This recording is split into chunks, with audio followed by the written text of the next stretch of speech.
Thank you so much. Thank you so much. As you can tell, it's going to be a beautiful night. It's a night of knowledge and fun at the same time. So I hope you enjoy yourself. So someone would ask, why are we here tonight? Okay, someone would be asking, why are we all here gathered and, you know, looking awesome? Why are we all here tonight? So tonight we are launching wildeye East Africa, the map. And so this map will help, it's an interactive map. And so it helps us track wildlife crime, seizures, arrests, court cases, and also convictions. And so that's why we are here. And this is the launch of this interactive map. So what do we use this map for? We can use this map to write so many stories. Of course, I know most of us are investigative journalists. This map is here to help us. This map is here to give us more information, more data. What I can tell you is that this map is also linked to NileWell. So like how I told you, NileWell is a platform that is trying to link scientists or researchers with journalists. This also is there. And so we want you to be equipped, not only with just skills, but also with knowledge. In that if you're telling a story, someone can tell that this person is informed, and it is easier for the policymakers to come up with, you know, these wonderful policies. Otherwise, if we keep reporting hearsay, bad talk, you know, policymakers also will have no choice but to use this whatever information that we relay to them to come up with the policies that, you know, that we have in place. So this is very important. And in a few minutes from now, we shall be going into a webinar. And so in this webinar, we have so, you know, interesting personalities that will be speaking to us. I hope you can take a thing or two back to your newsrooms or back to your circles of journalists. I'm so happy to hear that we have also editors. We don't take it for granted that we have you editors around, because we know you're the gatekeepers of most newsrooms. And so without you editors, most of the stories are not told. But the good thing is that now we have you here. I hope science stories or wildlife stories become something of an interest to you. I'm speaking to Mr. Kajumba, I'm speaking to Miss Sarah. I hope you know these things can be taken into consideration. Of course, these stories can be given more airplay, and going forward, we can have some change, especially when it comes to the wildlife. We, as you can know, that Uganda and Tanzania are still battling that East African, petroleum route that is trying to put everyone on their, tenterhooks. So with us journalists highlighting how the wildlife maybe will be affected with this project, we think that you can be of help and you can play a very important role. This wonderful launch or this wonderful interactive map was produced by Oxpeckers, Investigative Environmental Journalism. That's the organization that came up with this, of course, alongside InfoNile. And these were supported by a very generous community, and that's Earth Journalism Network. We want to thank you, Claude, for your support, and we hope that you keep supporting us. Where there have been maybe 1,000, maybe we multiply to 10. Why not? Yeah. And of course, JRS Biodiversity Foundation. So, so far, they have done 8 stories using this map, and these stories can be found on the InfoNile platform, and that's infonile.org. So 6 of these stories are already out, and 2 are still in process. And I hope you can go there and check out on these stories. They are really looking nice. They are really informative, and maybe you can copy a leaf on how to use this map while trying to do the stories or while trying to coach your newsroom, especially for the editors who have a bunch of reporters under them. We will be hearing from very known personalities, especially in the journalism world. We have people from InfoNile. We have people from Oxpeckers. We have also people from Earth Journalism Network. And I can't forget to say this, that this map basically is an interactive map. And of course, it is scoping in 4 countries. That's Uganda, Kenya, Tanzania, and Rwanda. And we are planning on expanding into other countries. So if you're from Burundi and you're here and you feel maybe you're left out, please, I want to tell you that we are coming. If you're from DRC Congo and you think maybe we are leaving you out, I want to tell you that we are coming. So just take note of that. And so, like how I say, this is an interactive map tracking wildlife crime, seizures, arrests, court cases, and also convictions. So feel free to use this data. And please, if you have any other queries, the information of the contacts are on the web page. You can always contact anyone from Oxpeckers, Investigative Environmental Journalism, or InfoNile to help you out on trying to maybe extract this data from the map or trying to understand the whole map as a whole. I'm still waiting for a signal from the technical team to let me know if the webinar has already started. But as you can tell, yes, it's going to be a wonderful night. I can see some meat, I can see some chicken, and yeah, I must say that for those of us with big appetites, I think we are sorted. Otherwise, thank you for coming. I want to welcome every one of you maybe who arrived in today. Thank you for coming. And for those of us who have been here for the whole of this week, I would love to congratulate you upon whatever that you've been doing.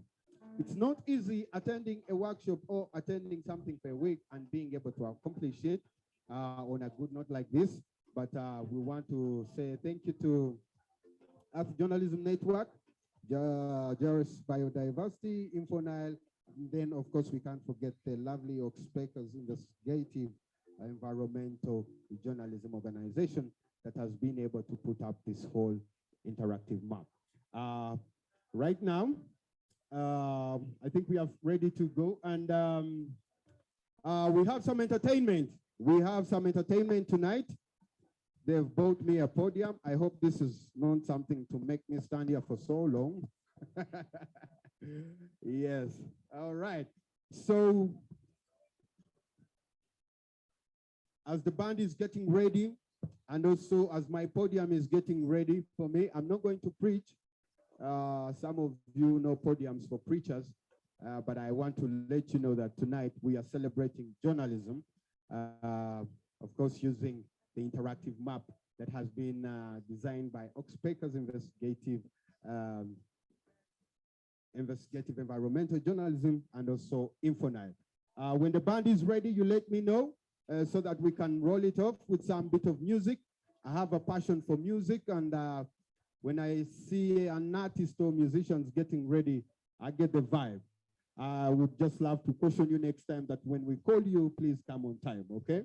We would have loved to have you more, but because you came in late now, we're going to have you now maybe for 10 minutes.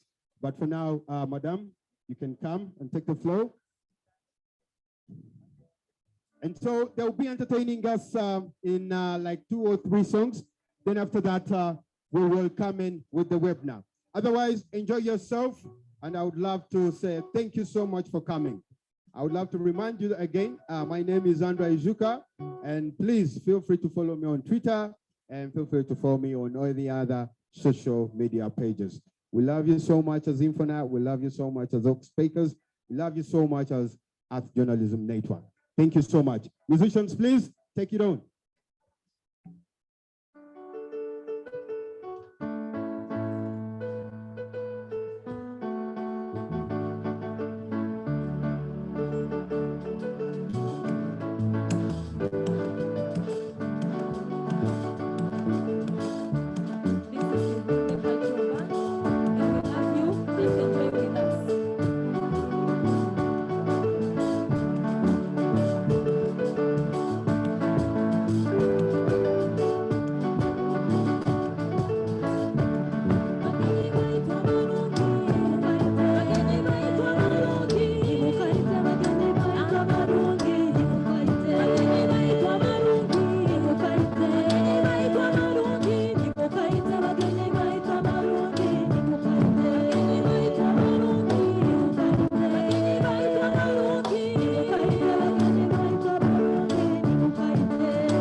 you very much for coming. And this is Ihonde. I don't know if you are hearing Rutoro, but what I believe you are enjoying. Isn't it? Yeah. So we are Ihonde and we are still with you. Thank you very much.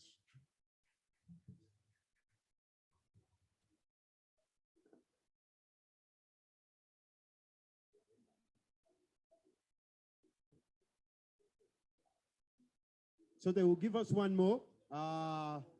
I didn't tell you that we are in Toro. So Toro is a kingdom and it is governed by King Oyo. And King Oyo frequents this place. So right now what you're having is a royal kind of reception. All right? So guys, let's go on.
tuzane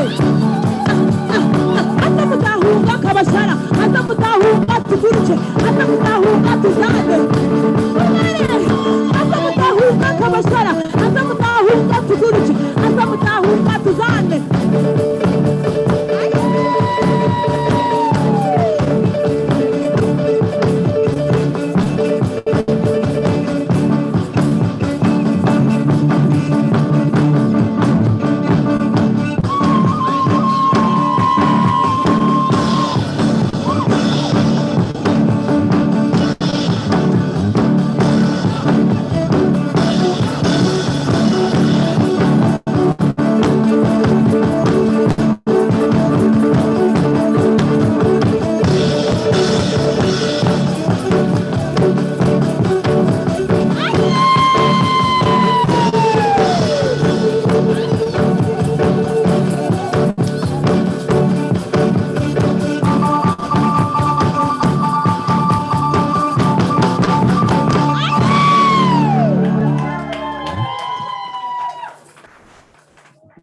Mukozire kim mukozire child. Thank you so much. Thank you so much. What did I tell you? I told you we were going to have fun tonight. And of course, it's a lovely night tonight. And this is courtesy of Oxpeckers Investigative Environmental Journalism, of course, alongside with InfoNile, supported by Earth Journalism Network. Thank you so much. I can see some of you are just getting the feel. So the kind of dance that we're doing here comes from Western Uganda. Where you are right now is Western Uganda. The region is Western Uganda. The kingdom you're in is called Toro Kingdom. So what they were performing there is something copied from Ankole, then of course revised into the Toro kind of culture, okay? So Toro Kingdom, in Uganda we have so many kingdoms, but one of the prominent kingdoms that we have is of course Toro Kingdom, where we happen to be right now. We are in a city called Fort Portal, okay? Fort Portal is the city that we are in, and of course Fort Portal is under a district. Previously, before it was a city, it was under Kabalore district, okay?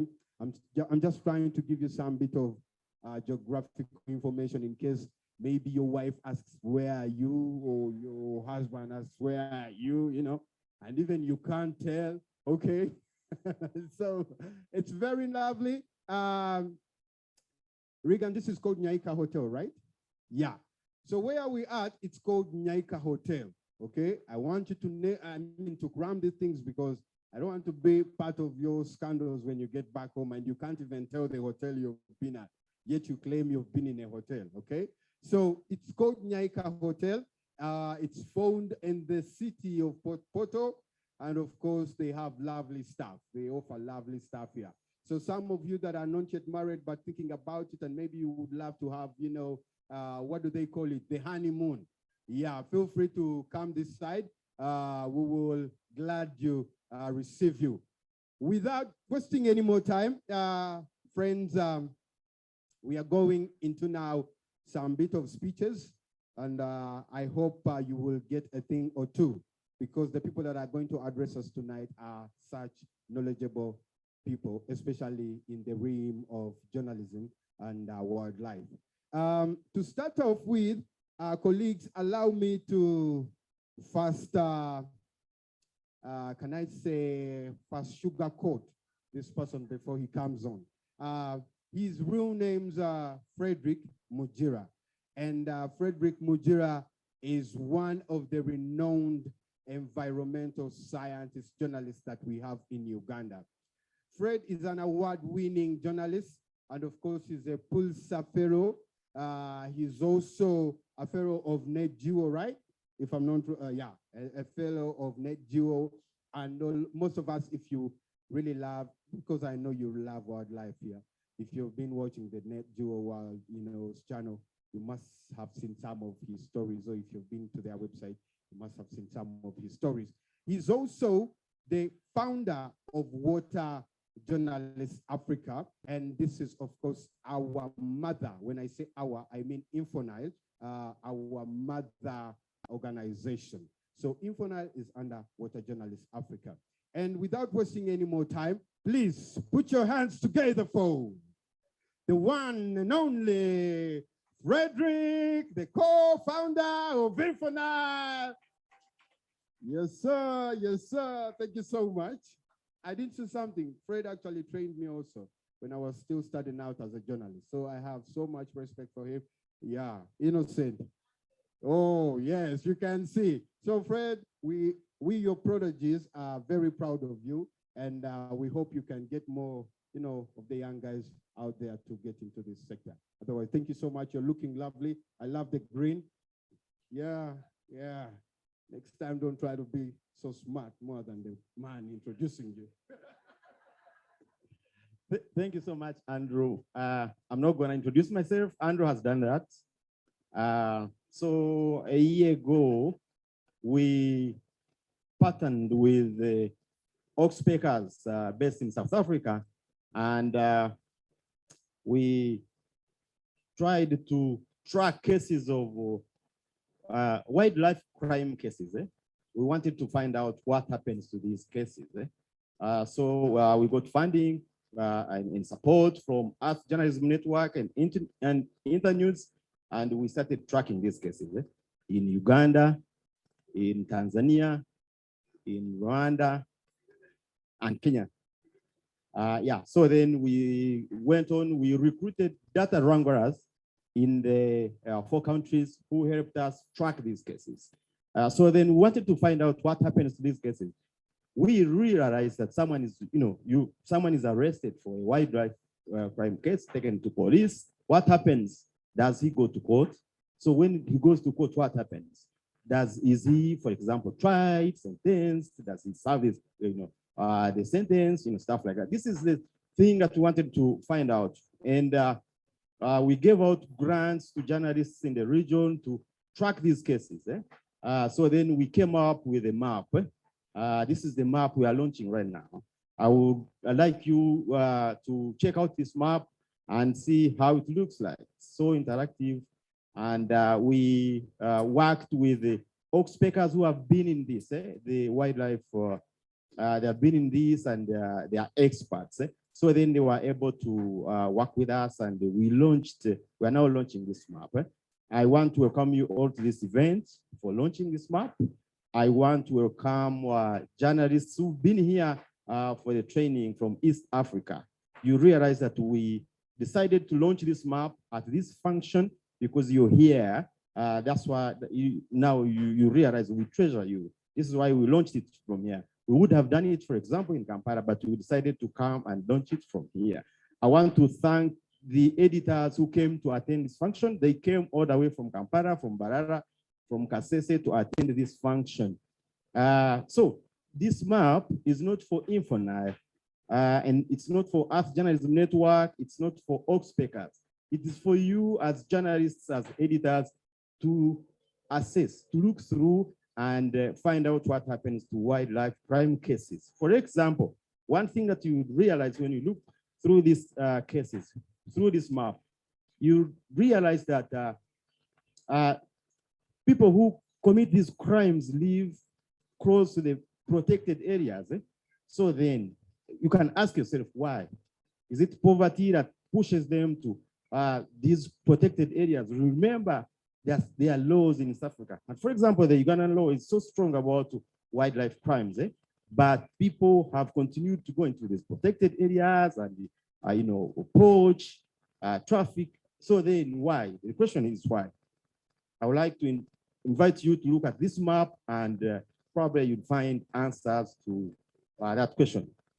Thank you so much. We'll continue this conversation when we go for cocktail. Thank you so much, and feel at home. A big hand clap for the big man. I'm not satisfied. Come on, guys. I can't have chicken burning there, some beers over here, and you give me such a hand clap. Maybe if you want me to tell the chef to just shut the, the kitchen, and then, we get some other option. Right about this time, it's quite an honor to be, among you people. I would love to cross-check with my coordinator. Just give me a second.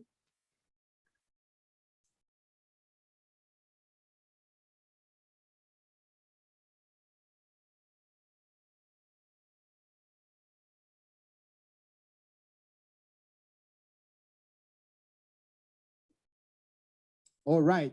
Thank you so much. I was just getting some little bit of information.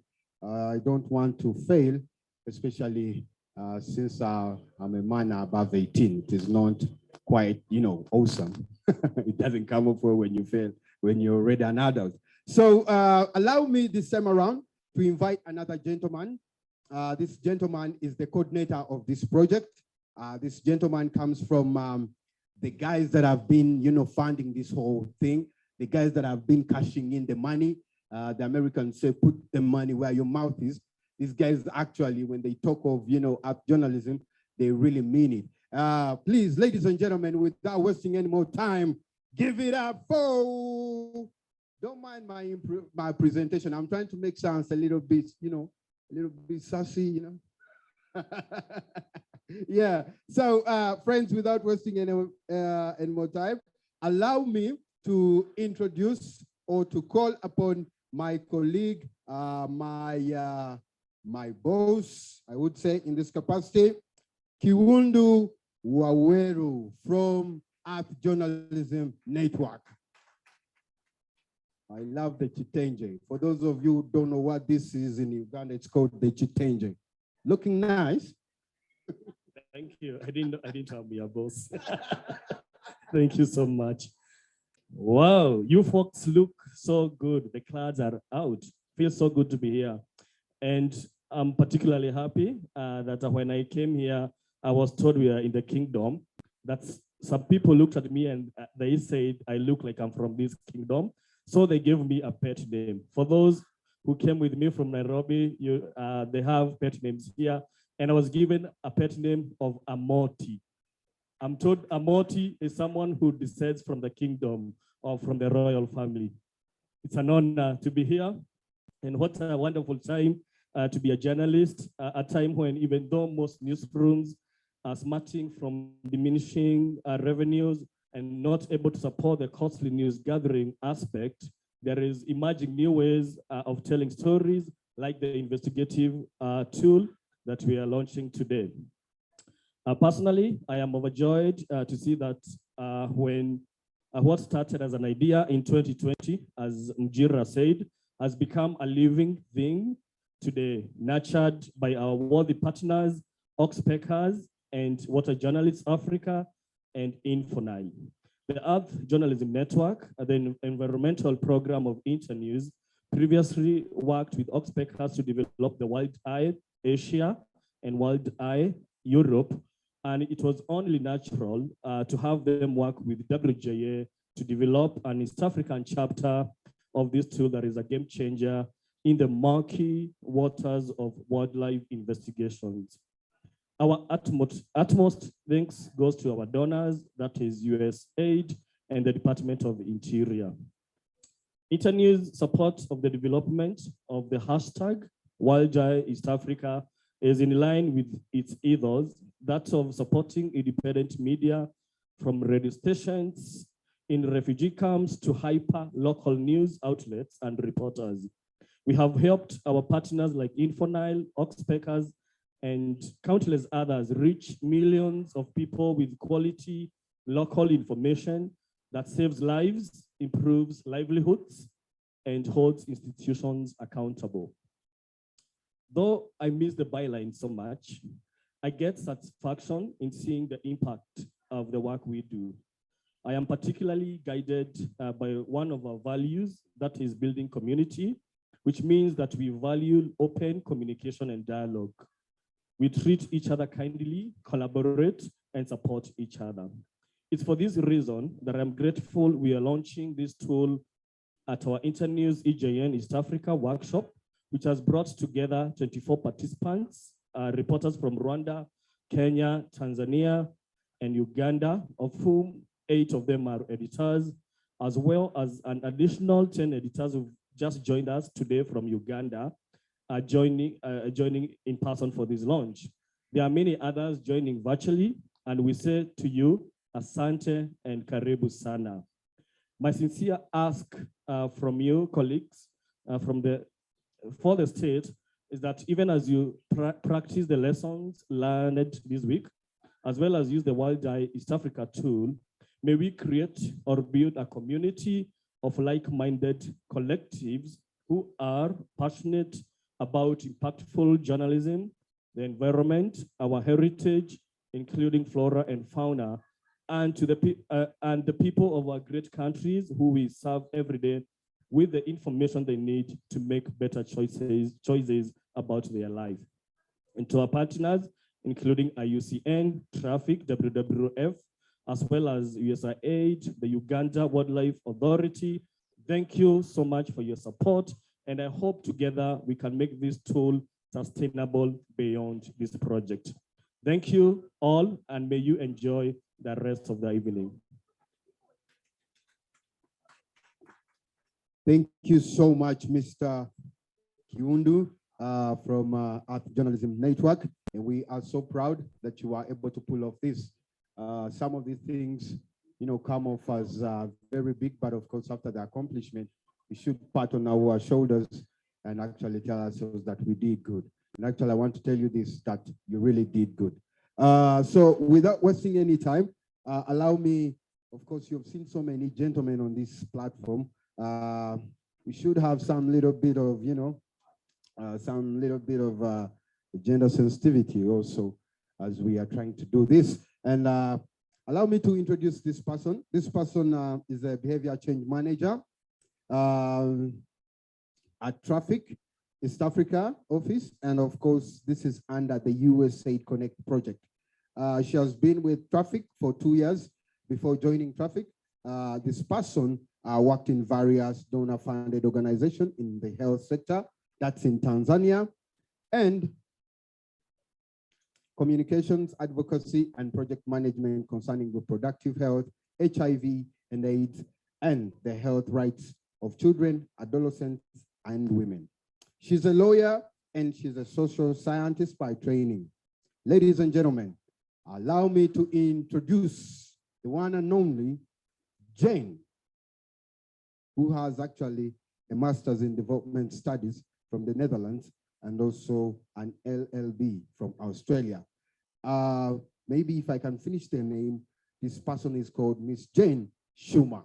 Let's give a hand clap as we wait for Jane to come on. Yes, I want to see how Jane is dressed. This is nice, Jane, come over here. All right. Jane, thank you for coming, and please. Asante sana. Good evening, journalists, editors, colleagues from Internews, Earth Journalism Network, InfoNile, Oxpeckers, Friends of Nature, as well as colleagues who are following us online. Habari za jioni. I'm humbled to be here this evening to participate in the wildeye East Africa launch. Thank you for each one of you for being here this evening. As introduced, I come from an organization called Traffic. For those who are unfamiliar with Traffic, it is a leading non-governmental organization working globally on trade in wild animals and plants in the context of biodiversity conservation and sustainable development. Our mission is to ensure that trade in wild plants and animals is not a threat to conservation of nature. Traffic, together with IUCN and WWF, implement the Connect project. Connect stands for Conserving Natural Capital and Enhancing Collaborative Management of Transboundary Resources in East Africa.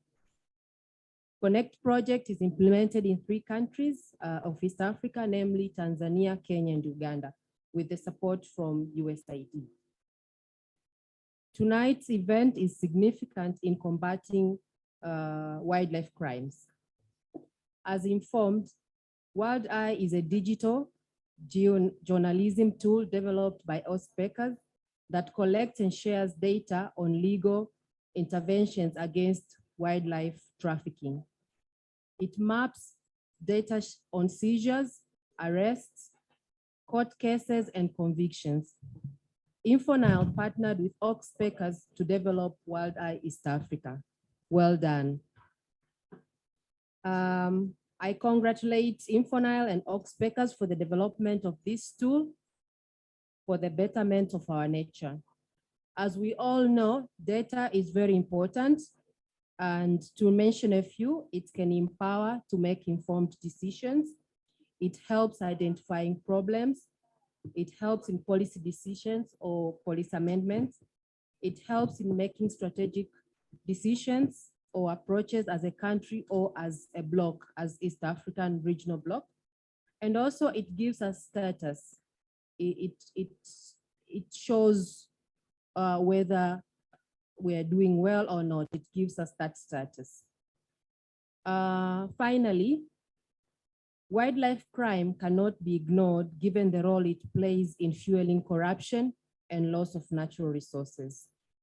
Thank you all for your attention, and asanteni sana. How do they say good evening in Swahili? Yoni. Habari za jioni. You see, here in Uganda, we don't have that much good relationship with Swahili. Do you know why? It was used by thieves and soldiers back then. But of course, now we have it in schools, and I'm one of the students. I hope I can learn a thing or two before you guys go. Otherwise, asanteni and karibuni. All right. Yes, that's Jane from Tanzania. And of course, as the entertainment guys come in to give us, some little bit of, rhythm and some little bit of hype, allow me to maybe prep these other individuals. So the next speakers after the band has performed, we will have Anika McGuinness and of course, Ruth Mwizire. And these are, personalities from InfoNile. The band member, I'm waiting for the soloist to step up. Okay, I'm finding a problem with the band members somehow. All right, so just come, I'll give you this microphone. This one works better. All right. So without wasting any more time, please, let's enjoy some music. And of course, as Ruth and Anika prepare. Thank you so much.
you so much, and it pains me when you careless.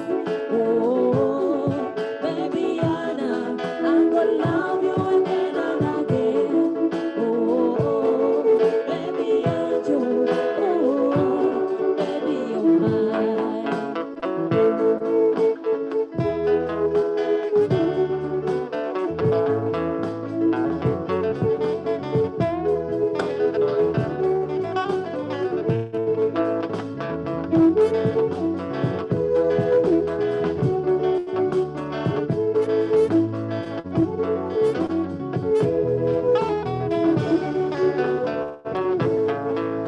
Oh, baby Anna, I'm gonna love you again and again.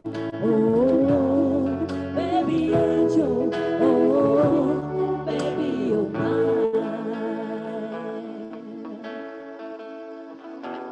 This is Ihunde. We are still enjoying with you, and you can also enjoy with us. We love you so much.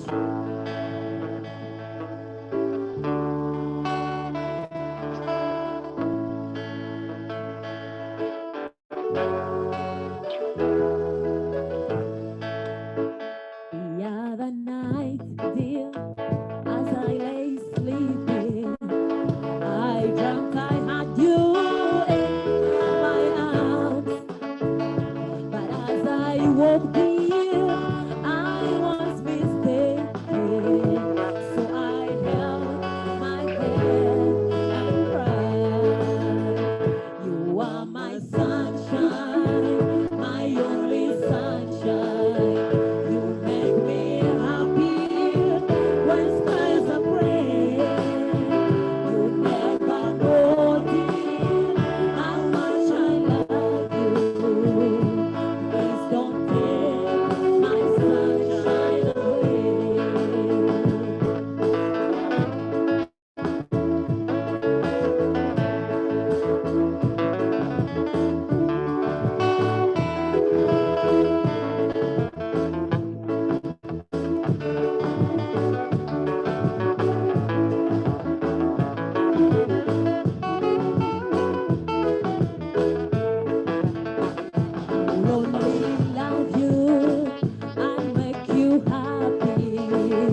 no money, but also rich as I could be.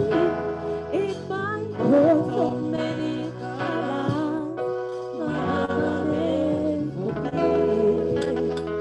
She made it just for me.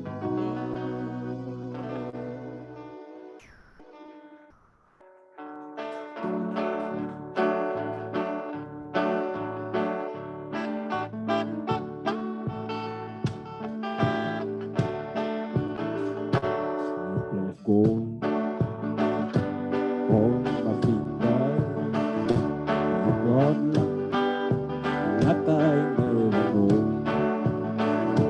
You give life to our children, and to me a reason to go. You're my friend when I'm hungry. You're my shelter from troubled wind. You're my anchor in life's ocean, but most of all, you're my best friend.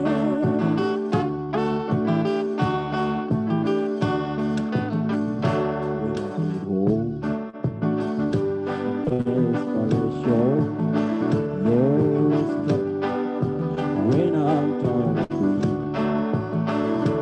I could search this whole world over. You still did everything that I need. You're my bread when I'm hungry. You're my shelter from troubled winds. You're my anchor in life's ocean, but most of all, you're my best friend. You're my bread when I'm hungry. You're my shelter from troubled winds. You're my anchor in life's ocean, but most of all, you're my best friend. But most of all, you're my best friend. Heart is all for this all I'm from soul. Just live for the moment you're around. When I'm all alone, it is all I can do. Just to keep my feet on the ground. Desperately, loving you desperately. When you're not here with me, I get a little bit crazy. Constantly, I think about you constantly. Looking what you done to me, I'm just like a little baby.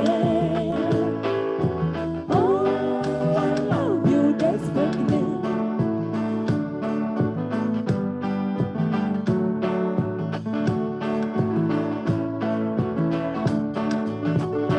Will I love? Will I cry? Will I live? Will I die? It all depends upon you. And it is dangerous, I know, to be lost on your soul. But I'm everything I feel I can do. Desperately, loving you desperately. When you're not here with me, I get a little bit crazy. Constantly, I think about you constantly. Looking what you done to me, I'm just like a little baby. Oh, I love you desperately.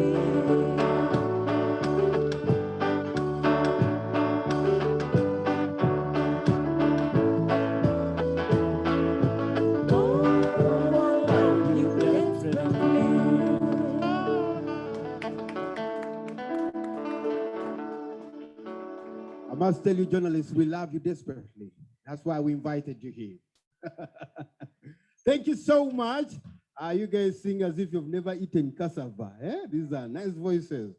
Asante sana. Thank you so much. Mukozile Kim Kim. Okay. Thank you so much. I don't know why, but I think it was kind of maybe some bit of, I can't explain. But when the band started playing, that's when the lights went out. So we are back now to business. Let's get back to business. And of course, like how I said, after the band, we will have Nyaika McGuinness and of course, Ruth Midbury. But before they come, allow me to introduce these two individuals. These are ladies. Like how you saw, we had two gentlemen come and then Jane followed, and now we have two ladies coming in. So let me start with Ruth. Ruth is our project officer at InfoNile. She has very wide knowledge about environment, about conservation, and she's part of, a team of young people leading the young generation on planting trees. So she's very enthusiastic about environment issues, and she has been with InfoNile now as a project lead and also a data officer. So Ruth can teach you how to get the data, how to scrap it, how to extract it, and so you make sure you use her, But of course, how can you get the services? Please join NileWell so that you can connect with her, and of course, she can get you some of these awesome skills. The other person that I'm going to introduce, she is from America, of course, in the mid, she's from America, and her name is Nyaika McGuinness, and she's the co-founder of InfoNile, but also a very experienced data journalist. And I believe you've been given some of the skills while you are up in the training. And allow me, with a very, big hand clap, welcome these two awesome ladies. Hey guys, clap. Guys, if you don't clap, the chicken will go back to the kitchen. Thank you so much. Thank you so much, Andrew, for that amazing introduction. It's an honor to be here today and be with you all, with investigative journalists from East Africa, and also to be launching this tool, which we hope will be a new tool that journalists can use for their investigations in the region and also around the world. So thank you so much for being with us. I'm just going to give you a little bit of background to InfoNile. I believe most of us know what we do, but just take us through a little bit what we do and then why we got into this project with Oxpeckers. So InfoNile is a geojournalism platform. And for those of you who attended my session today, you are now geojournalists officially. So welcome to the network. And we are working on water, biodiversity, and environmental issues in the Nile Basin. We build the capacity of journalists through different trainings, story grant opportunities, and other programs. And we connect journalists to scientists to report cross-border investigations. And these we publish in different languages and in different media outlets around the region and around the world. So why do we focus on the Nile River? The Nile River and the Nile River Basin is a transboundary river basin, which runs through 11 countries in Eastern and Northern Africa. And many of the environmental issues that we see in the basin are cross-cutting. So while it's one of the world's most biodiverse regions, it's threatened by climate change, water scarcity, biodiversity threats, and others, which are really cross-border issues. So this is one of the reasons why we emphasize cross-border reporting, because we know that most of these issues are faced not just in one country, but in many countries around the basin. We are also focusing on the disconnect between journalists and scientists, and also supporting with providing resources and training for journalists. So this is our approach generally. We work on various themes, and the themes we are talking about today are around wildlife trafficking, but we also look at other themes, including biodiversity, climate change, plastic pollution, and really so many other environmental issues in the basin. We call for pitches from journalists in our network. We support them with story grants, mentorship, and training in data journalism. We support the journalists to produce visualizations for their stories, which they publish in their media houses. We also produce cross-border multimedia projects that bring together all of these journalist stories with geojournalism visualizations like interactive maps, drone video, satellite imagery, and graphics. And yes, we also create actionable interactive maps. So these are some of the other themes that we have worked on, which I've mentioned some of them, as well as clean water during COVID-19. We've supported photojournalists. We've looked at youth-driven climate change solutions. We've looked at agricultural water management during COVID-19 and solar energy, as well as many others. So our stories have been published in more than 106 media houses in the past 5 years now. We also track our story impacts. We know that it's not a story unless it has an impact. So these are some of the impacts that we have tracked in the public sector, including government action, community and civil society action, and also what we consider almost the most important is the influence on journalists to pursue more environmental and data-driven journalism. That is what we want to see most. So now I'd like to bring in my colleague Ruth to talk about how we have been reporting about wildlife crime and then how we got into the partnership with Oxpeckers and Wildeye East Africa. Thank you, Anika. Good evening, everyone. Once again, it's really nice to see all of you and finally put faces to names I've been emailing over the past few years.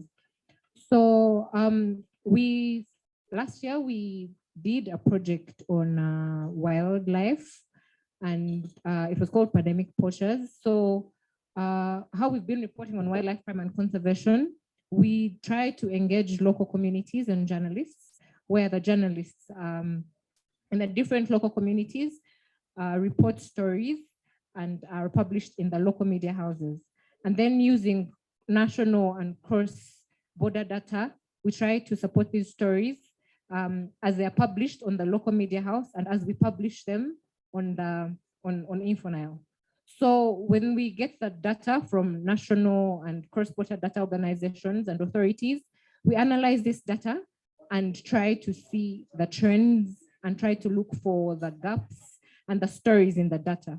So when we have the data, it is visualized in maps, in Anika earlier, for those who are in the session earlier, showed you pandemic poachers, and we try to visualize the data and translate the stories to regional languages. This is done to extend our reach, not only to the English or French speaking people, but also to the others who speak the various languages in the region. So Pandemic Poachers was a story project that was done last year with support from Earth Journalism Network. We did this story to present the threats that are unique to East Africa, the threats to wildlife. So as local poaching increased and tourism dropped last year during the pandemic, the industry really suffered. So we were looking at what has been going on, what are the local stories, what is the general story, and Pandemic Poachers was, please look for Pandemic Poachers online to see what it looks like and how we are doing this. So as some of the journalists that took part in Pandemic Poachers are here. I see Lina, I see Lena, I see Prosper.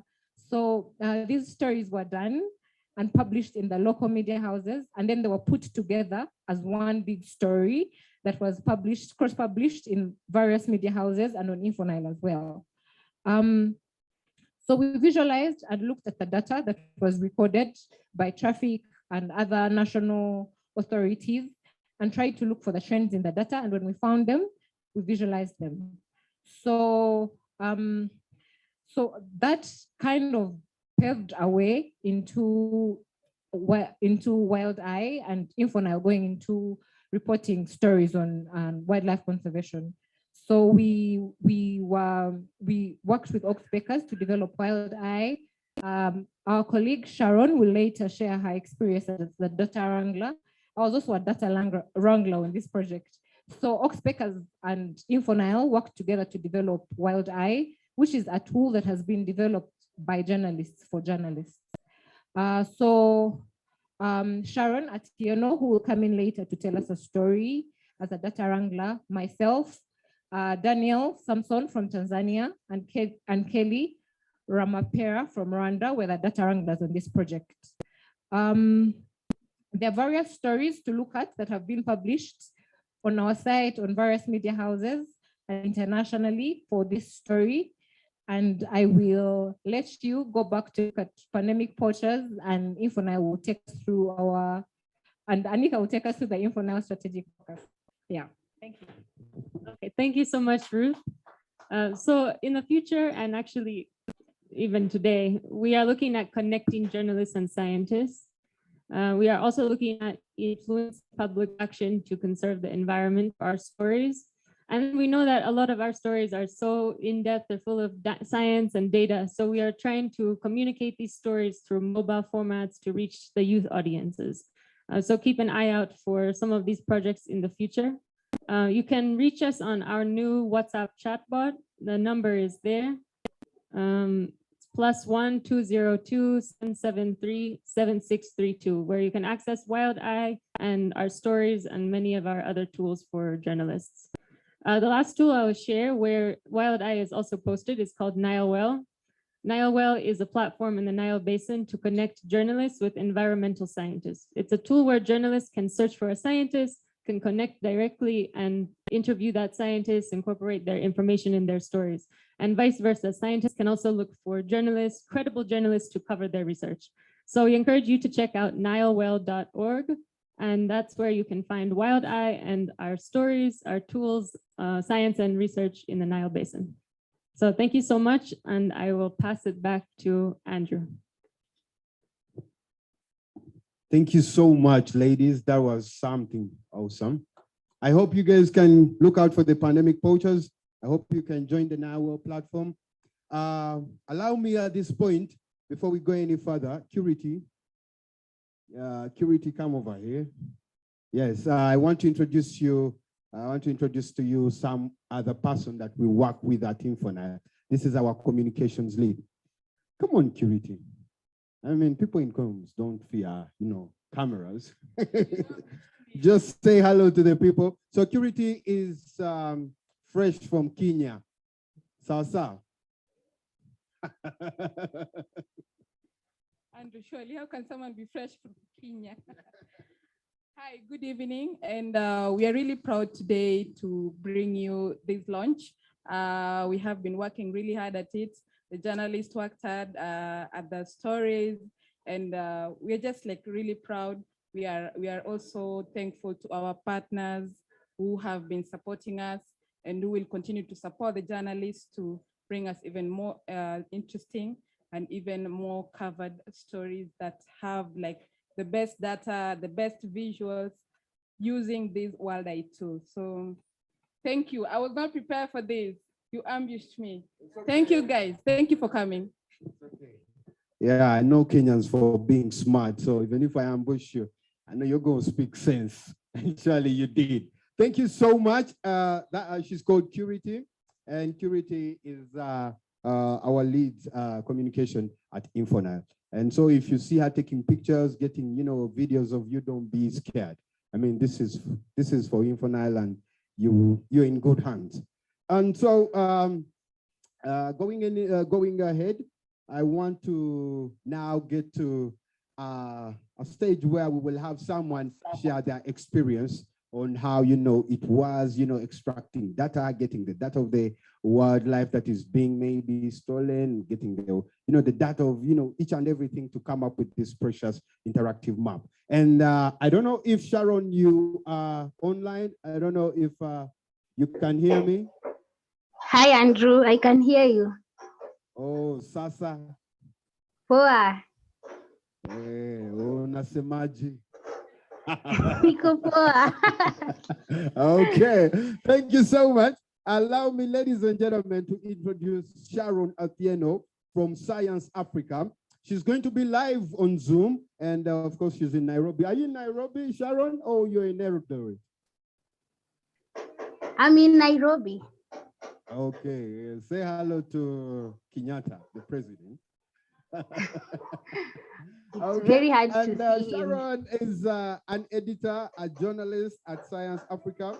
She's a science journalist with a bias in environmental reporting, where she has done several stories span across issues of wildlife crime, conservation, and pollution, among others. She also has hands-on skills in data, solutions, and investigative journalism, which employs in her work. Thank you so much, Sharon. He is the Kenyan data wrangler for wildlife East Africa. These are only like 4 guys who have this job. This job is really cool. being a data wrangler. There are only 4 in the whole of, like East Africa. So Sharon, Kongs so much, my dear sister. Please take it on and share with us your experience, Sharon. Hi, everybody. It's a pleasure to have the opportunity to share with you my experience. And like every other data wrangler, I hope that when you go through the data that we have for you, you'll appreciate the work that was put, the work and effort that went into developing it. So first of all, sharing my experience, I had never data wrangled before. This was my first time to take part in such an activity where I had to look for data from various sources so that the data can be shared into, can be made into something that can be shared, can actually make sense, data that I'm not using, but data that everyone else can use. This was the first time I had the opportunity to do so. And I really appreciate InfoNile and Oxpeckers for giving me that opportunity. So my experience as a data wrangler, we started data wrangling sometime last year around December. And the kind of information we were to collect was from 2017 to 2022. Actually, when we say collecting information, we thought it was a very easy job. Like it was just, data is just everywhere. We can get that data. But when we started working on it, it was not as easy as we thought. Because you find you're supposed to talk to the wildlife officers to give information. For those who come from Kenya, you basically know the kind of bureaucratic processes you have to go through before you get even audience with KWS, who are in charge of poaching and who are in charge of the wildlife here in Kenya. So that door was just closed from the word go. I didn't manage to reach out. I didn't manage to get access to KWS directly, because every time you sent emails or you sent messages, you were blocked. It was either what they will tell you was that communication had to come through the Director General. And we all know the Director General first is an army person, and before he gives you an audience, it is another process. So I ended up getting the data from Kenya Law.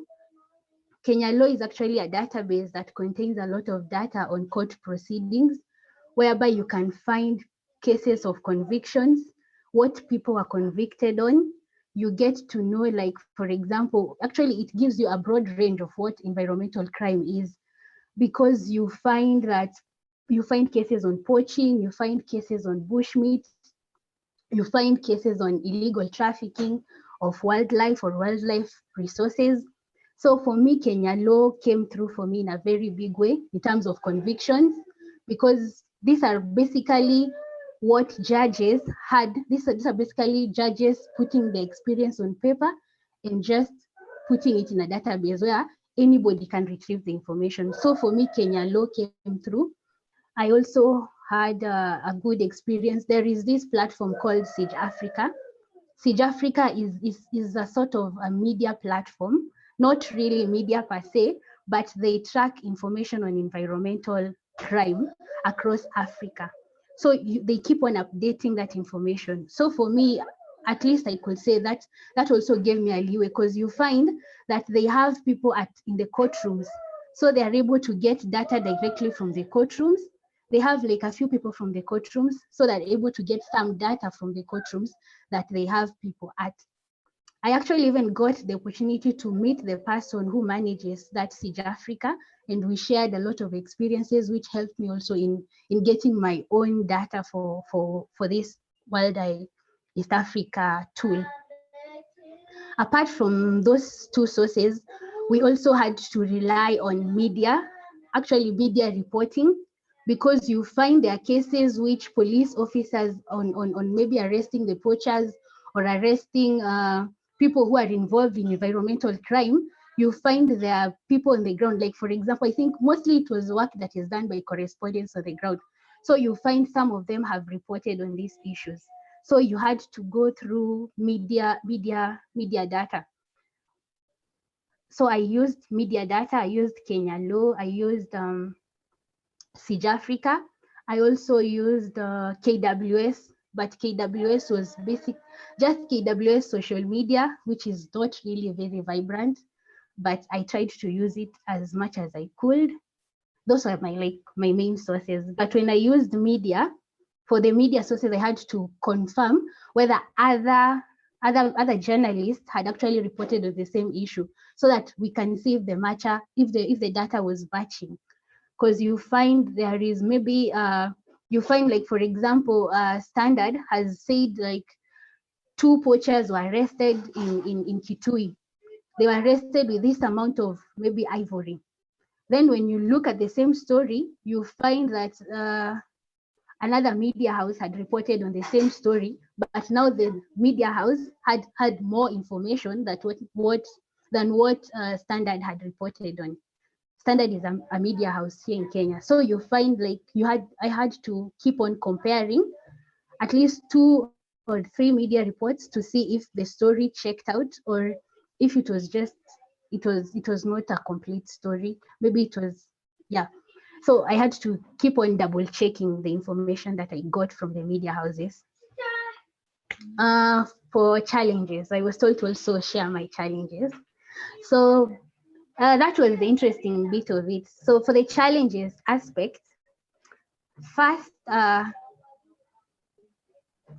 for the challenge aspect, getting information was not really easy, because like I told you, for KWS, which is the authority, which is the wildlife authority here in Kenya, there is a lot of bureaucratic processes before they give you that information. So that one is just like, it takes time, because the information has to come from the top for it to trickle down.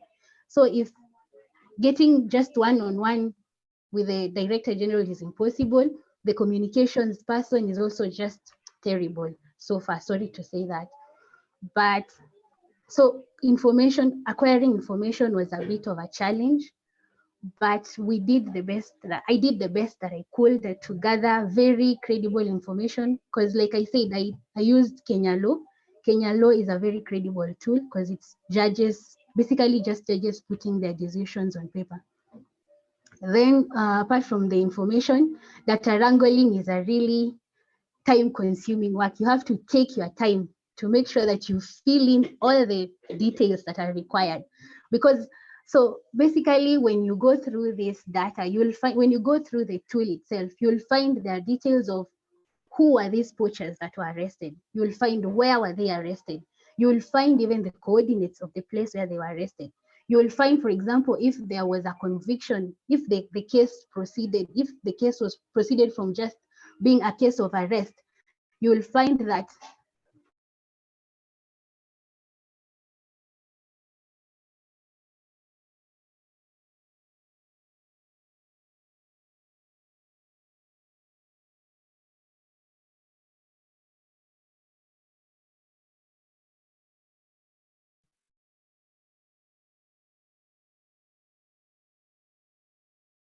Hello, Sharon. Hello, Sharon. We seem to have lost you. Are you still there? Sharon? Can you hear us? Please just wave to us if you can. We can't see even your video. Everything has just gone out, but we can see that you're on. So I'm just wondering if you can hear us. Hello, Sharon.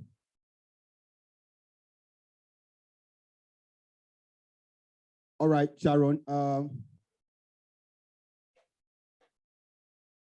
Okay, is that a message from her?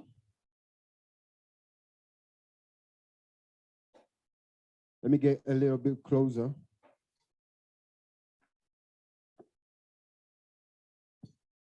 All right, I'm getting information that we are unable to connect to Sharon, but maybe in the course of time, if at all we get back the connection, we can. I'm here, Andrew. Oh, there you go, Sharon. I was worried that you are not finishing the challenges for us and you had gotten lost. So go ahead with the challenges, Sharon. Okay, so the challenges. Sorry, my laptop sort of switched off. My laptop sort of switched off. So It's okay. basically, back to the challenges. I was saying that it was only the biggest challenge was acquiring data so far from credible sources like KWS. That was one of the biggest challenge that for me I had, acquiring data from KWS, which is a very credible source. But I managed to maneuver through that by getting data from sources like Kenya Law and also doing a comparison between the media articles, media stories. So we as I was saying, when you go through the wildeye tool, you will find that the information that is there is really detailed information. You will find there poachers, you'll find if there were cases of arrest, you'll find the names of those people who are arrested, the suspects that were arrested, you'll find the arresting body, you'll find even the links to the sources of that information. So I would urge all investigative journalists or other journalists who are just interested in finding out data on wildlife crime to really just don't go anywhere looking for the information. The information is just right there in the wildeye tool. And I'm sure Oxpeckers and InfoNile will continue to update any other information that keeps on coming up so that the tool will remain relevant even years on end. But basically, thank you so much for the opportunity, Andrew. That was my experience. I don't know if I forgot anything else. Okay, Sharon, that was awesome. And congs on being only the four of you with this wonderful job. I mean, it's quite impressive. I don't know how much you're earning, but please share the revenues if you can. Bye, Andrew. Bye-bye. We will leave it at that. We have a full house here. People from Tanzania, people from Hi, Rwanda. guys. Yeah, right now we are chewing some chicken. I don't know if you have some on you there, but we got some I chicken wish here. I was there. I wish I was there. Maybe next time we will invite you to the Pearl of Africa. That's Uganda. Okay, thank you, Andrew. Have a nice time over there. All right. Enjoy on our behalf. We will. I will have your chicken. I will have your chicken. Okay, thank you. One that was in the background. Tell Okay. how you love them so much. I will. Thank you. Bye. Bye-bye. But I hope you can stay on. All right. That was Sharon. Sharon is from Kenya. And of course, the capital city of Kenya is Nairobi. You will get some geography lessons from me today. So going further, I did skip this person. I don't know why, but for some reason, I thought maybe she would come after Sharon is, giving us the experience. This other lady comes from South Africa. She's called Ansiwa Mati. Okay, Mati, I'll cut it short and stop it there. I don't want to. Yes, Ansiwa, I will call her Ansiwa. And she's an associate journalist at Oxpeckers Investigative Environmental Journalism. Ansiwa is an award-winning South African journalist with a focus in accountability journalism and reporting on environmental issues using geomapping and data journalism for Oxpeckers Investigative Environmental Journalism.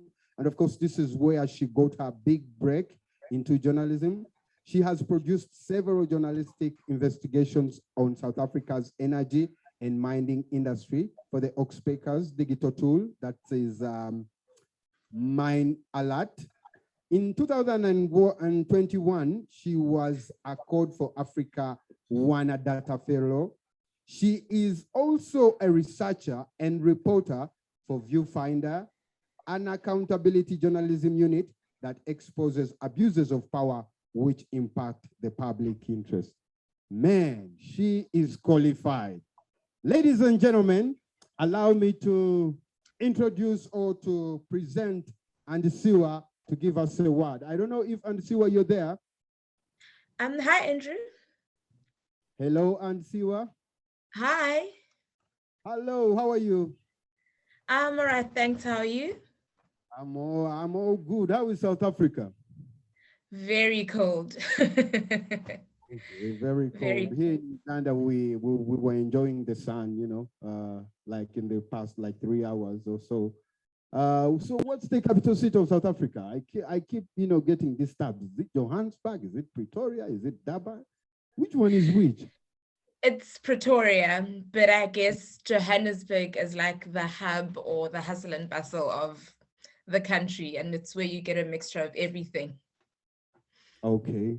And so have you visited Nelson Mandela's place or something like that? I've driven past a few times, so I guess that counts. Maybe the last one. I'm told in South Africa, there's that street where you find the 2 Nobel Prize winners. That's the late Nelson Mandela and then the late Bishop. Have you been to that? Vilakazi Street. I actually haven't been to Vilakazi Street, but I'd definitely love to visit. Okay, that's your homework. All right. This kind of, you know, with this kind of profile, you can't tell me you've never been there. All right. Thank you, Siwa. Thank you so much. All right. Thank you so much, Andrew. Thank you for the very pleasant welcome. And good evening to everyone that's joining us on Zoom, as well as everyone that's joining us from Uganda. It's very lovely to be here today. So my name is Andiswa Matikinga, and I hope you'll get it right next time, Andrew. I am an Oxpeckers associate journalist, and my role with this project has been data management and training. So today we're going to be introducing to you wildeye East Africa, which is a data-driven tool that maps and tracks environmental crime. We'll be explaining how the tool works, how you can use it in your upcoming investigations, and also how you can contribute to it. We'll also give you an overview of the data that our 4 data wranglers from Kenya, Rwanda, Tanzania, and Uganda have collected so far. Sharon has already done an excellent job of giving you guys a well-rounded experience of what the data wrangling process entails. And I think I should add that having data wranglers such as Sharon that go the extra mile when trying to collect this data is really one of the reasons why we have the quality of data that we have on wildeye, and we really cannot wait for you guys to play around with the map and use it for your investigations. So I am going to start off with a brief introduction to Oxpeckers. So Oxpeckers is Africa's first journalistic investigative unit that focuses exclusively on environmental issues. The center combines traditional investigative reporting with data analysis and geomapping tools. Its overarching goal is to track and expose eco-criminals in Africa, and it does this by continuously developing the most comprehensive database of eco-offenses in the continent, and also by working with media partners to tell stories and also make resources available to the public. Our collaboration with InfoNile and Water Journalists for Africa has been an example of this. Now, onto the tool itself. So why wildeye and why now? We realized the need for the tool when we asked ourselves, what is law enforcement doing? How do we know that all the seizures and arrests that are reported by them and the media are actually resulting in any legal interventions? In a post-pandemic world, environmental crimes are definitely no longer just something for conservationists to worry about, but rather they are a concern for all of us. And until now, we've had no single place to access all this information easily.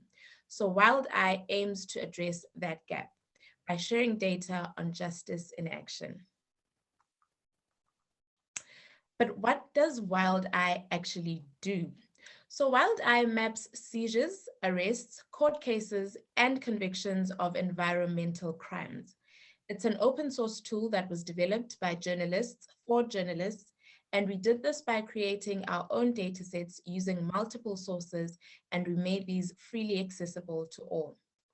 The map allows personalized access to data so that you can tailor what you see to suit your specific needs. And these tools can be used for, among other things, analysis, research, and storytelling. We're now going to show you a short clip that explains the basic functionality of wildeye East Africa. You can use this as a guideline when you start exploring the tool.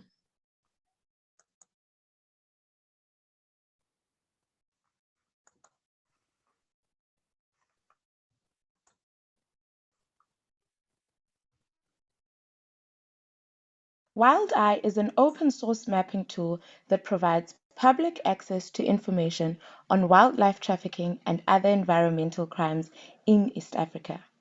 Developed by journalists for journalists, it maps seizures, arrests, court cases, and convictions.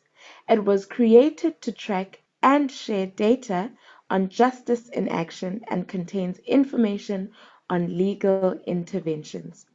Until now, there has been no single place to access information easily on efforts to crack down on environmental crimes in the region. How does wildeye work? There are currently 5 different versions of the tool: wildeye Global, wildeye Europe, wildeye Asia, wildeye Southern Africa, and wildeye East Africa. You can find the maps on the Oxpeckers homepage by selecting the wildeye button under Explore Our Maps and Tools. You will then find yourself on the wildeye Maps page. On the left-hand side, there is a list of all the maps, links to related resources, and a search and filter function. Select the map you would like to interact with. In this case, we will select wildeye East Africa, and all of the cases pertaining to this part of the world will appear on the map. The maps are populated with icons containing information about an arrest, a seizure, a court case, or a conviction as per the interactive filter. The default display on the maps is all categories. If you only want information about one category, click on the filter in the top left of the map. Click on any icon and a text box will pop up providing detailed information about what products were seized, who was arrested, and how much they were fined, for example. The tool includes a search function at the top left to help users filter information and find topics of interest. If you want to learn about illegal trade in rhinos, for instance, simply type rhino in the search box and you'll get results covering seizures, arrests, court cases, and convictions involving that word. You can use the alert system on the maps to subscribe to receive alerts on either an area or a specific case. Each time the data is updated, you will receive an email with this information. You can unsubscribe or stop alerts at any time via email.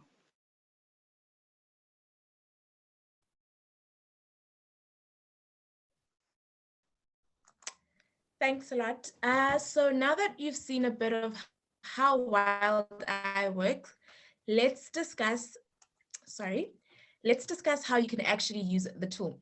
You can use wildeye to track patterns, trends, routes, and specific incidents. It can be used by law enforcement for legal investigations, to inform policy, for research purposes, and training, for monitoring environmental crimes, and of course, for data journalism. You can use the tool to access court records, police reports, and other official documents that may otherwise be quite difficult to find. It can be used to identify criminal syndicates, and you can also share data with us, and we encourage you to do so as you come across incidents that are not yet on the map while doing research for your investigations. You can share any data with us via email at wildeyeoxpeckers@gmail.com. A brief analysis of the data our East Africa wranglers have been collecting these past few months raised the following interesting points. Keep in mind that this doesn't cover every single incident over the last few years, so anything you use will need to be accompanied by research and additional fact-checking. With that in mind, the data showed that environmental crime in East Africa is generally speaking on the rise. There was, however, a decline in 2020 and 2021. This is probably due to COVID-19. This may also include difficulties around record keeping and delayed court dates. Some of the top hotspots were Nairobi, Kampala, Mombasa, Dar es Salaam, and Kwale. Some of the most popular items involved were ivory, tusks, and meat. Most of the incidents recorded on wildeye East Africa are convictions at 43%, followed by arrests at 34% and court cases at 23%. The majority of incidents took place in Kenya, and 64% of more than the 64% of these were from Kenya and made up more than 650 data points. We also saw that the punishment meted out has increased over time. Most of the sentences were monetary fines with the possibility of going to prison if payment was not made. There are almost a dozen acquittals or cases that have been withdrawn. And finally, the most popular thoroughfare or destination places were DRC, Burundi, and Southeast Asian countries.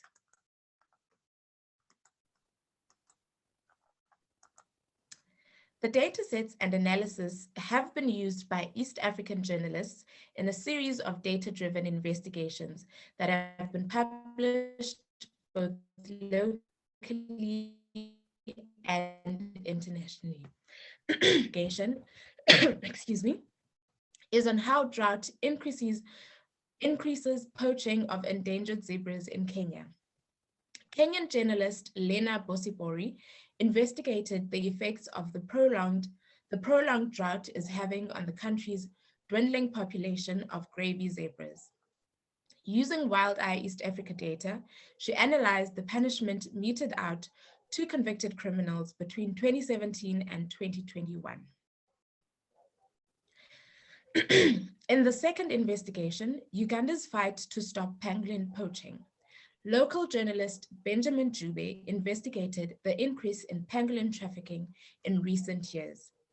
He also used wildeye East Africa data to track incidents over a period of several years and spoke to ex-poachers about how the country should be cracking down on trafficking of pangolins. The third investigation, clipping the wings of crane poachers in Rwanda, is by local journalist Amable Twahira. This investigation discloses how the only species of crane found in Rwanda, the gray-crowned crane, is becoming increasingly popular as a domestic pet. Legislation approved by the government in 2020 prohibited the domestication and illegal trade of wild gray-crowned cranes, and moves to stop these practices have seen the population of endangered birds grow by more than 105%. The final investigation we're spotlighting today is trafficking crackdown pays off in Tanzania. Tanzanian reporter Peter Elias used wildeye East Africa data to track the steady decline in trafficking over a period of about 10 years. This has allowed the country's endangered elephant population to slowly recover from 43,000 in 2014 to 60,000 in 2019. All these are just a handful of the investigations that have been born out of wildeye East Africa.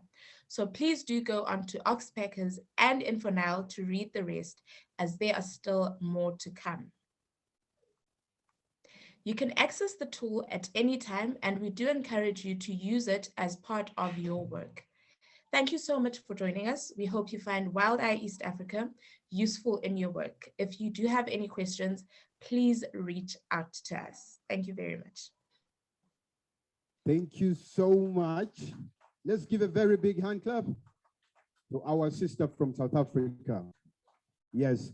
Ansiwa, thank you so much. Maybe before you go, kindly just give me the right pronunciation of your two names, if you don't mind. Not a problem, Andrew. So it's Andy Swamatikinga. Matikinga. Right? Yeah, you definitely got the click right there. Matikinga. All right. Yeah. I think I must. Say hello to the Zulu King, by the way. I will. Thank you so much, and hope we get to interact more and more.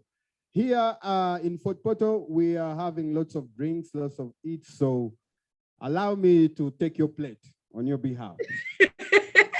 I definitely would have appreciated the drinks there during my presentation when my throat started getting scratchy. Yeah. Get some and always get you some water whenever you're presenting such things. All right. Thank you so much, Anisiwa. And hope you stay online. So right about this time, let's give one more, hand clap to our sister. This is really nice. So we are going to the next person. Please don't get tired of, taking in so much information. As journalists, I mean, this is our job. We need the information, okay?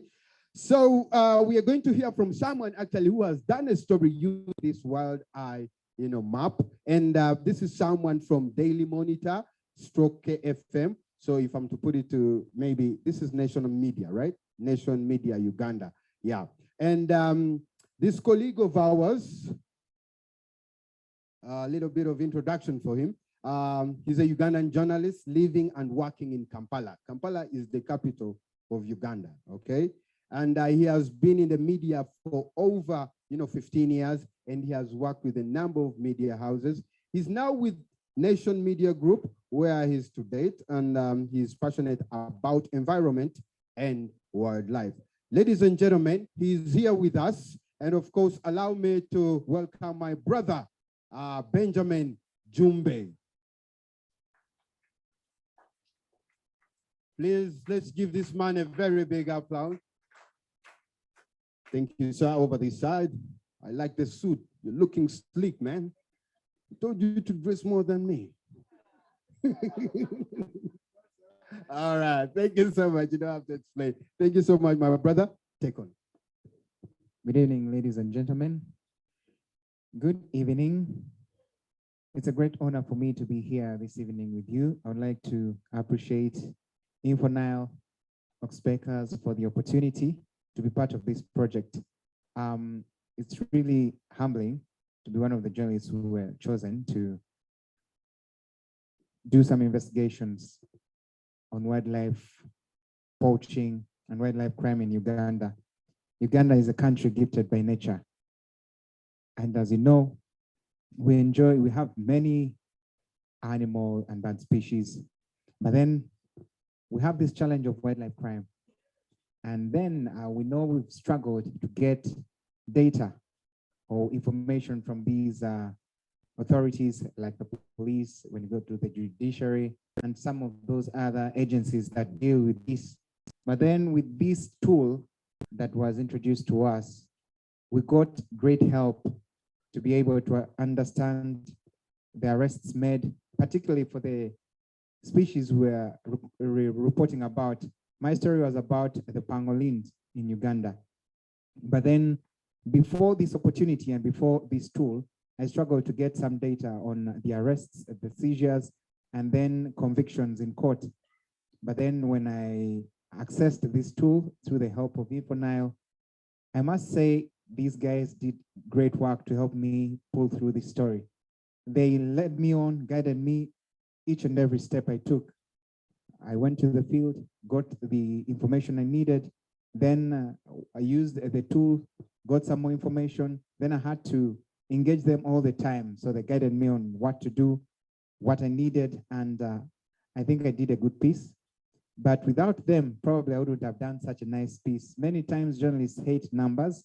And if you find it's difficult for you to access this information, or even difficult to break it down for the ordinary person, you rather drop and go for the politics, find out what politician has said what, then you go for that. And some editors prefer going for those. But then I'm glad that even in this particular workshop, you have editors. If they get to appreciate the importance of data journalism, then we'll be able to have more stories running and also working together to promote conservation of wildlife, not just in East Africa, but Africa as a whole.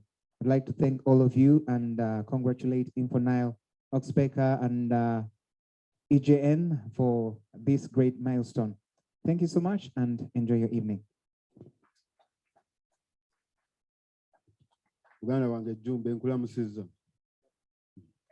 So sometimes we switch to our mother tongues, and that's Jumbe, all the way from central Uganda. So what I was saying is greetings to you, my brother. That was in our dialect. Right about this time, we're still having a lot going on. So enough with the speeches, and now let's have some celebrations. I would love to have someone help me push this cake this side. Yes, I got a cake for you. I got some cake for you. Okay, and remember with cakes, we don't wash hands regardless of COVID. So let's get ready. So allow me to invite some few interesting individuals that will help us cut on our behalf, okay? So I want to call upon the data wranglers that are in this place. That's Ruth. Who else? Who else is in this place? And of course, Benjamin, you should come back because unless you did a story, you should represent those that did, stories. I would love, I think, yes. Do we have an editor? Yes, Sarah Moviru. Sarah Moviru is the chief news editor of TV West. TV West is the TV found in Western Uganda. So we're in the Western Uganda. So, let's take this privilege to give her the cue to at least represent the editors. Who else? Who else is missing? Let's carry away this podium. I think enough with the talking now. Some eating should be the real deal. I mean, we've been talking a lot from 6 up to now. Of course, and let me have someone, Kirun, my man. Where are you? Where you at? Where you at, man? So these are the guys that are finding us, of course. Anyone?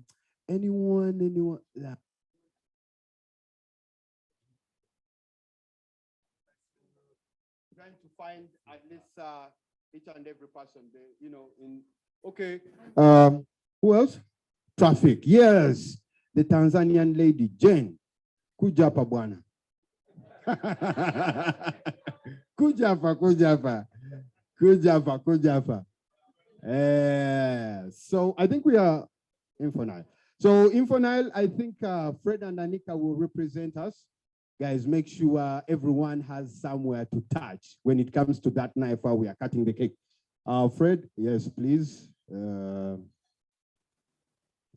So you have to show me some appetite, guys. I mean, can't be in front of cake and you're all holding your hands as if it's what? You're going to take a reading from the Bible or what?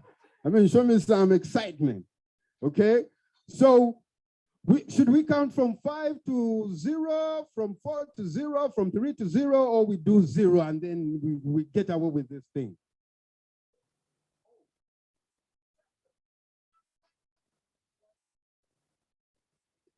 I'm trying to get a mic that works for me so that we can count properly. We have been doing data, so the numbers are kind of now my friends. Okay. So we are going to data visualize this cake first. Okay. How many cakes have been cut this year, you think? Okay. I need to see some excitement. We are going to count from 3 to 0.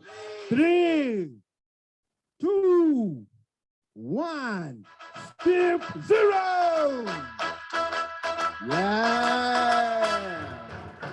Congratulations and celebrations when I tell everyone that you're in love with me. Guys, dance as if there is food, you know?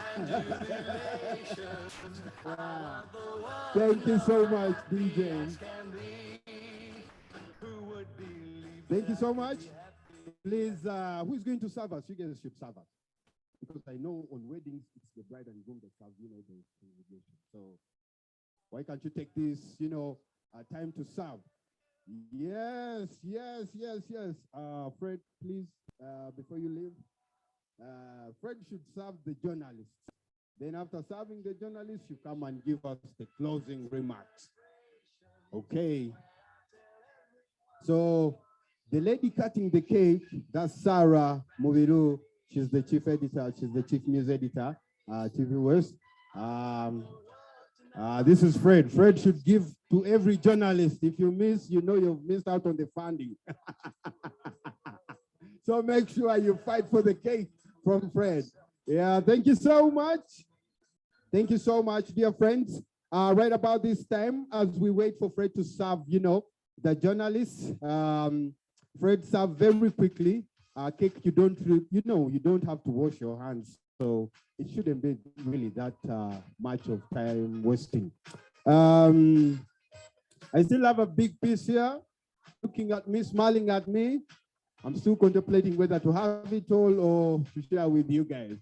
But for now, I'm waiting for Fred, and then Fred can give us the last remarks. And of course, after that, band guys, get ready. We need some entertainment. After that, of course, we shall go into our cocktail, socializing, networking, and we should also have some pictures, with this beautiful background. Don't forget that.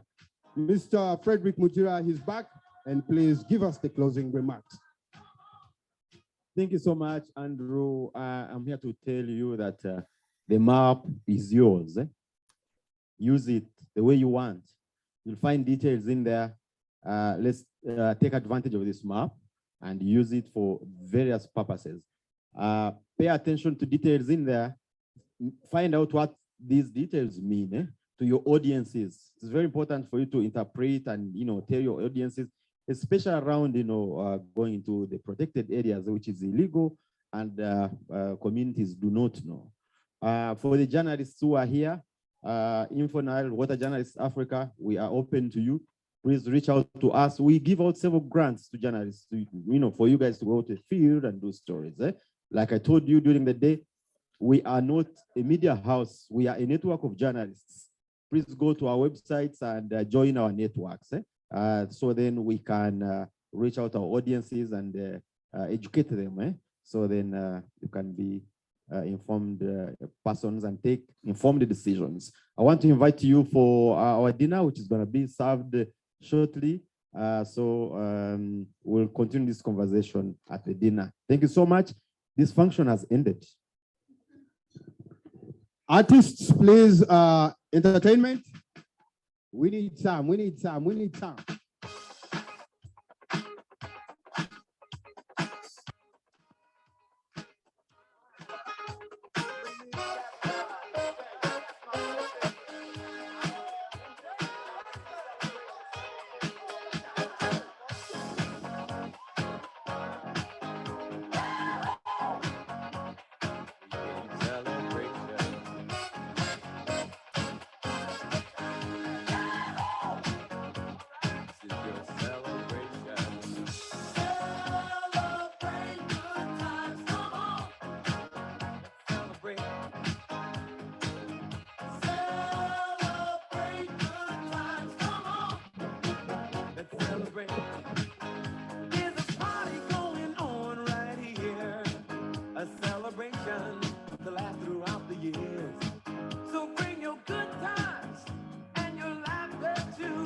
kwanza na furaha, nitaimba na kucheza, washa mishumaa, weka keki juu ya meza.